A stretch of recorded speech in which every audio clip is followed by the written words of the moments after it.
Okay, welcome to this week's lecture. So I left you last time with a little calculation to do to look at temperatures of dust grains. Recall we derived this approximate formula for the temperature of a dust grain at some distance d from a star with a luminosity of L. So this is only an approximation, but it gives you the rough idea. So put in the numbers I suggested. So we're looking at the situation of, in the first instance here, a cloud of dust very close to a very luminous star. So this would be the situation for a region where a massive star has recently formed and switched on. So that there's a lot of dense interstellar material quite close to the star. So 10 to the minus 4 parsecs is only like, just over 100 AU, so about just over the size of the solar system. Okay. And so if you put dust that close to a star of this luminosity, so here here's the 10 to the 5 solar luminosities, and here is 10 to the minus 4 parsecs, okay, on the bottom. And if you calculate all those numbers, it comes out at about 1,000 Kelvin. Okay. So that is about as hot as interstellar dust grains can get before they sublimate and just turn into vapor. This would obviously emit at sort of more shorter wavelengths, mid-infrared wavelengths. So that's where a lot of the mid-infrared dust emission will come from, is dust close to these young luminous stars, those massive star-forming regions. The second case I asked you to look at is 1 parsec away from a luminous star, the same star. So actually you don't really need to do the calculation again. You can see the dependence goes as 1 over the square root of the distance. So we're 10 to the 4 times further away, so the dust will be 100 times cooler. So down at 10 Kelvin.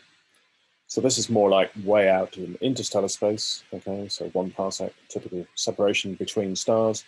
And you can see that in those circumstances, the dust cools right down to a few tens of Kelvin. So obviously there'll be a lot of stars in the background. Okay, so hopefully that gives you a feel for that. Okay. So first of this week's topics is we're going to just do a little focus in on our own galaxy, the Milky Way. Okay, so we'll have a look at observations of the Milky Way in different ways, and then sort of look at the different components that make up the Milky Way, the galactic plane, spiral arms, and then have a look at the halo, and we'll look at a bit about how the galaxy rotates as well. Okay, so the term Milky Way is really, as we shall see in a moment, is the sort of the way that you can sort of observe the fact that we live in a flat spiral galaxy, and we are literally in the plane of the galaxy. And so you can see the Milky Way just with the naked eye if you get on a dark site. I'll show you some pictures in a moment. Now, one thing that you immediately notice looking at pictures or looking at the galaxy, the Milky Way in optical light, is that the structure of the galaxy is not that clear. And that's because of what we were just learning about, the obscuring effect of interstellar dust. So all the sort of dust clouds are also in the plane of the Milky Way, and that kind of breaks it up and makes it less clear. Again, as we shall see in a moment, if you want to, and as we learned in the last lecture, if you go to a near infrared, so to sort of 1 to 2 micron wavelengths instead of half a micron, you can see through the dust much better, and also the sort of cool stars, which sort of dominate the galaxy in number, low mass stars. You can still see them shining well and brightly. So therefore, you get a very clear view of the true structure of our galaxy if you just go to the near infrared instead. And just to start putting some numbers on things, we'll come back to these again towards the end.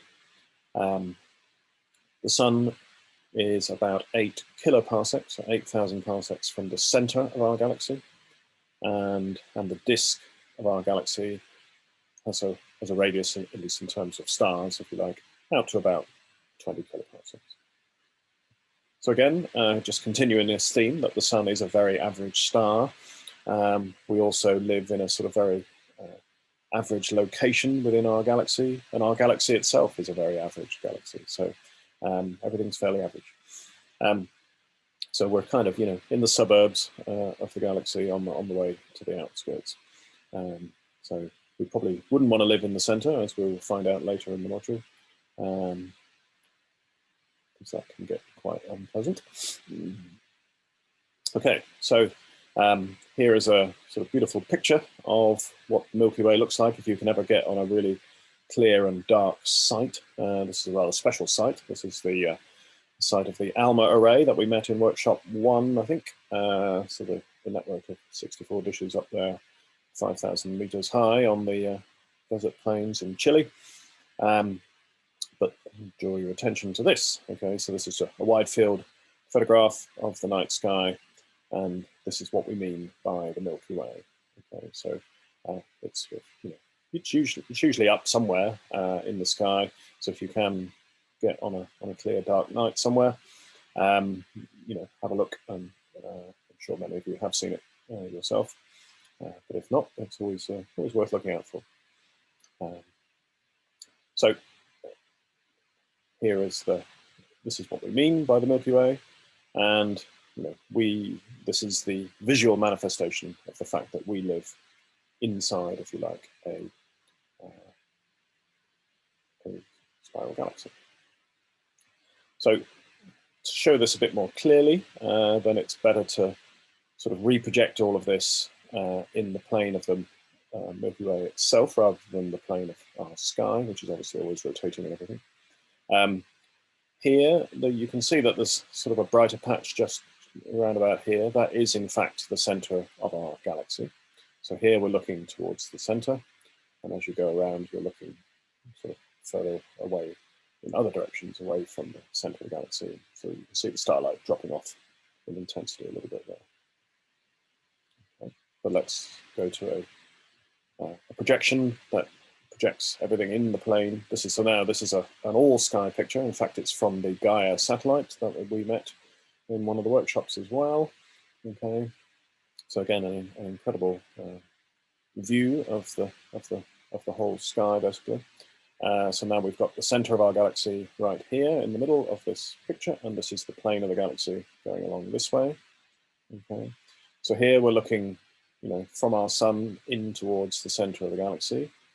And as you go around here, you'll start, you'd be turning all the way around and looking behind you effectively. So this is what we would call the anti-center direction, over here and over here. These two would meet and wrap around the back, if you know what I mean. Okay, so this is an all-sky projection. Okay, so you can see, how flat, and the fact that we obviously are clearly in the plane of the galaxy. It's not tilted or anything, the view. So again, that tells us we're in an average location in the midplane of the galaxy, and it surrounds us. But you can see all of these dark features here. So again, this is the interstellar dust that's doing the obscuring, and you can see the sort of detailed structure in all of this. Okay, all over the place. Down here, these two objects are satellite galaxies. These are referred to as the large and the small Magellanic Cloud, named after Magellan, when he sailed south of the equator. And these are very much in the southern hemisphere sky, and so you only see them if you, go to Australia or South Africa or somewhere like that. So they're both irregular galaxies that are orbiting our own galaxy, and they're about 50 to 60 kiloparsecs away from us. Okay. So this is very reminiscent of M31, the Andromeda galaxy that we looked at the beginning of the galaxy section, which had two little ellipticals orbiting our neighboring spiral galaxy. And if you looked back at us, then you would see these two galaxies orbiting us. Okay, but this doesn't look like a kind of clear view of the Milky Way of a spiral galaxy, edge-on spiral, that I've shown you in previous examples, because of the dust extinction. And the dust clouds themselves, gravity holds stars and the interstellar gas and dust into the midplane, and so that's why we struggle to see through here. So if you really want to see what the galaxy looks like, you're better off moving to the next picture, which is a near-infrared view of our galaxy. Okay. So this is taken at 1 to 2 micron wavelengths. So here the extinction has dropped by about a factor of 8 or something like that. And so now you can really see the bulge of our galaxy. Okay. In fact, it's sort of slightly peanut-shaped, which is quite common for bulges, rather than elliptical. But you can clearly see the three-dimensional nature of the bulge of our galaxy. It's quite bright at these near-infrared wavelengths, remember, because the bulge is full of population 2 and old population 1 stars. So it's basically full of old stars, which are mostly cool and therefore quite bright at the near-infrared wavelengths. Okay. And then now you can really see the inner disk of our galaxy, which is very clearly delineated here. Still a lot of extinction here, right in the middle, okay. But a lot better view than you got before. As you go to the outer regions of the galaxy, it's less well defined, and also you can almost see it on here. It's not quite in a flat plane either, but let's not worry too much about the details. Here are the neighboring galaxies again. Over here we've got the Orion Nebula region, which is where our sort of nearest region where stars are massive stars are forming. So if we just flick back between these two, you can see the correspondence quite well, and you can really see the way that the near-infrared really cuts through. Just want to point out something for the eagle-eyed amongst you. There seems to be something here, a little bit of a glow, and that's not your imagination. There really is something there. It's actually another galaxy that's kind of on the far side of the disk, a small galaxy that is in the process of merging with our galaxy, and it's kind of being shredded a little bit. So torn apart by the gravity, and that will eventually merge. The stars in that will eventually merge in with our galaxy. A bit more of that later on in the next lecture. But that's clearly seen there.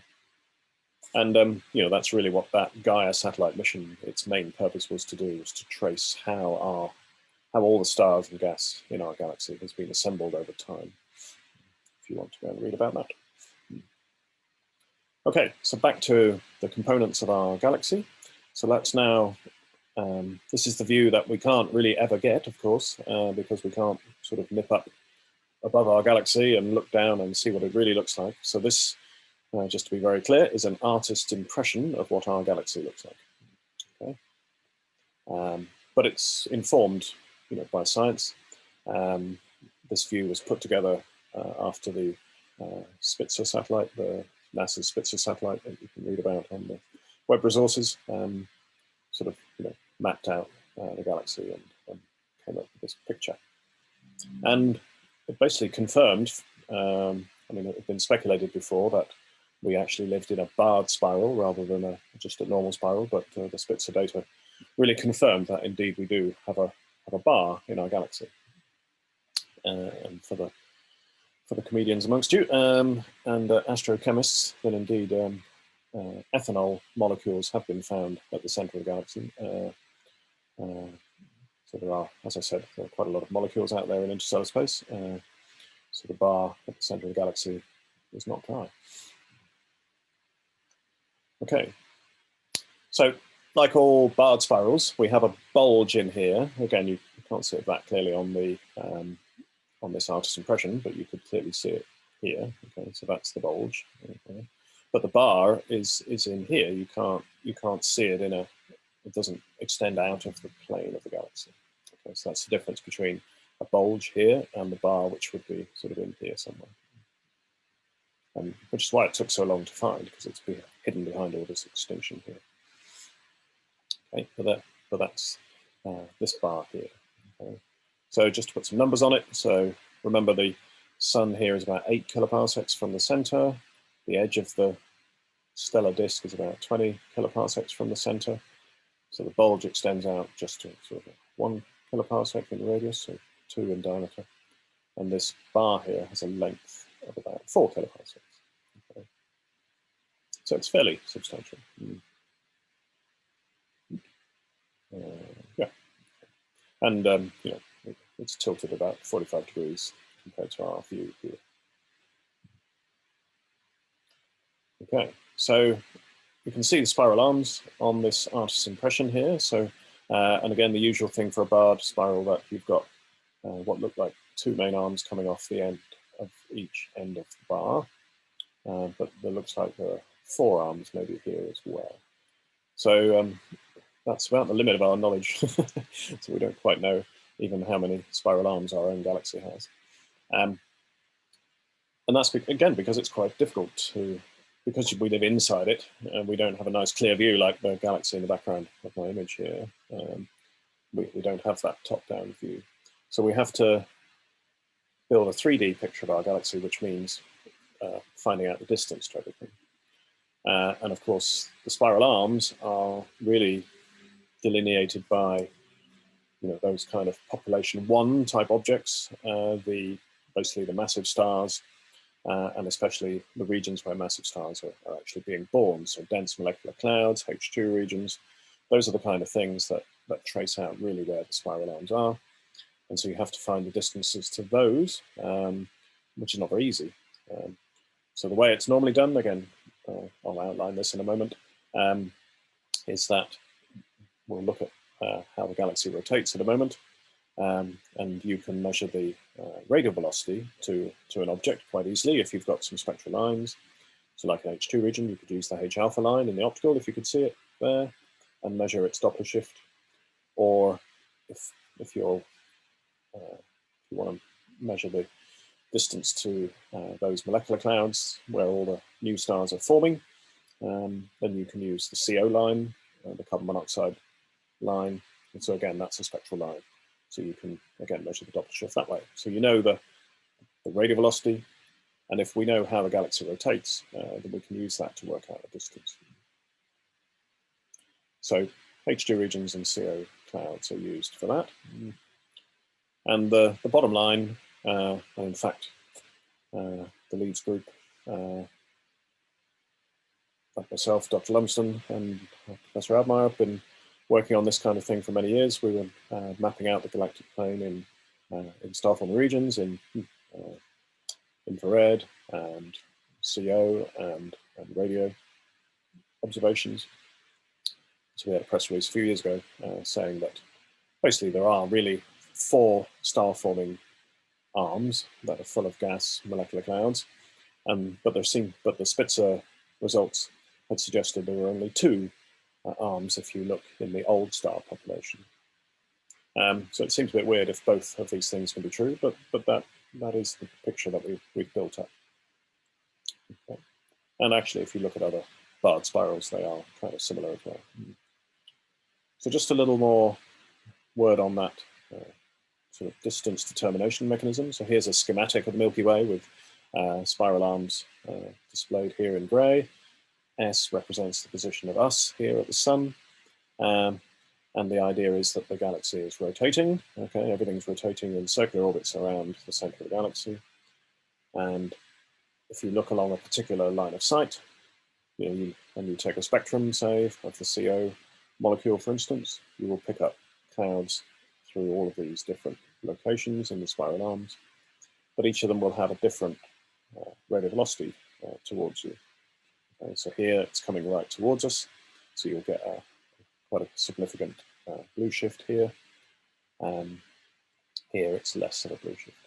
Okay. So by measuring the radial velocity, you can get an idea of where along this line you actually are.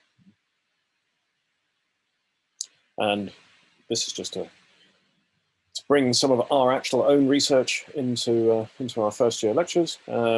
So this is work that we've been doing at Leeds. Here's the website where this survey that we've been doing. Again, this is not part of this module, just to show you the kind of things that we get up to in the rest of our day jobs. So here's the artist's impression of the galaxy again. Here the sun is over here this time. And we just, all the red dots here map out where all the massive star-forming regions are in our galaxy that we've been finding.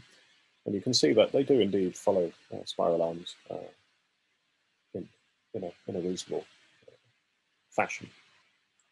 But you can see that they're in the arms between the two main stellar arms coming off the ends of the bar as well.